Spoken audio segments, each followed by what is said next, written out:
دا غزوه موتا دا ولی وشوا وجه څه وجه دا وا چې حضور مبارک یو صحابي روان ک قاصد او سفیر په تور باندې او خط یو لور ک او په هغه خط کې اسلام په طرف باندې دعوت او هغه صحابي نوم دی حارث ابن عمیر الازدی رضی الله عنه. دغه صحابي او سفیر او قاصد حارث ابن عمیر الازدی حضور مبارک له خط ورک داویسا او قیصر روم عیسایانو لدا ورکړه او په دې کې زما د طرف نه دوی ته د اسلام دعوت ته چې اسلام د قبول کا اسلام په طرف باندې دراشي دوی له الله تعالی نورم عزت ورکا. د مبارک حارث ابن عمیر الازدی چې دا کله روان شو نو پلار کې چې دی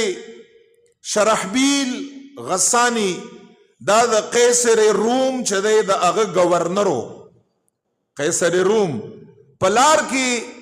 دغه گورنر خبیث حارث ابن عمیر الازدی غیر کا ویني و پپړو کې اوتاړه او پښتنه تر وکړه چې تاسو کې زد حضور علی السلام قاصد او سفیر او صحابی ما حارث ابن عمیر پپړو کې ونی و رایخ کا ډیر ځای پورې او دا غینه پس یده مبارک بیا شهید کا.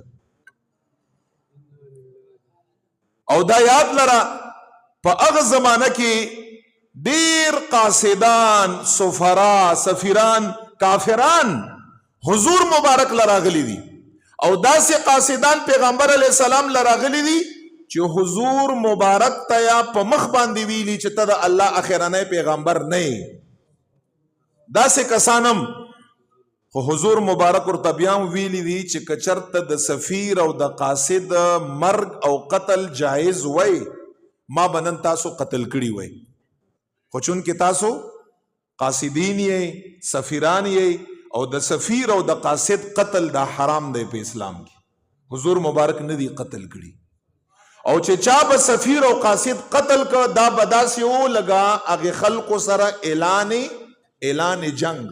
دا بداسي هغه قاصد چې چرته دوکه کړي کافر کړي دا یاد ساتئ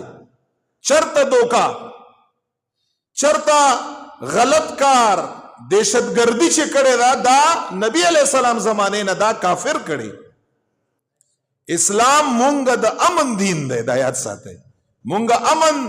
داعیان یو. هغه زمانه کې دهشتګرد دا کافرانو او په دغه زمانه کې لوی دهشتګرد دغه کافران خبيثان دي دا یاد ساتئ دې کې شک نشته. مؤمنان مسلمانان خو ټول د امن داعیان دي چې کله حارث ابن عمیر یا شهید کا د قیصر روم گورنر او خبر یې راغی حضور مبارک صحابو ته فرمایل تیار شئ موږ به د هغې په خلاف باندې جهاد کړو او د حارث ابن عمیر بدله به تر اخلو. نبی علیہ السلام فرمایل څو کسان تیار شو 3000 کسان صحابه کرامو او 200,000 کسان کافرانو. خو اچا ما تاسو ته وی چې 100,000 معذرت د منافقینو په شان تا نه دی پیش کړای نه څوک وروستو پاتې شوی دی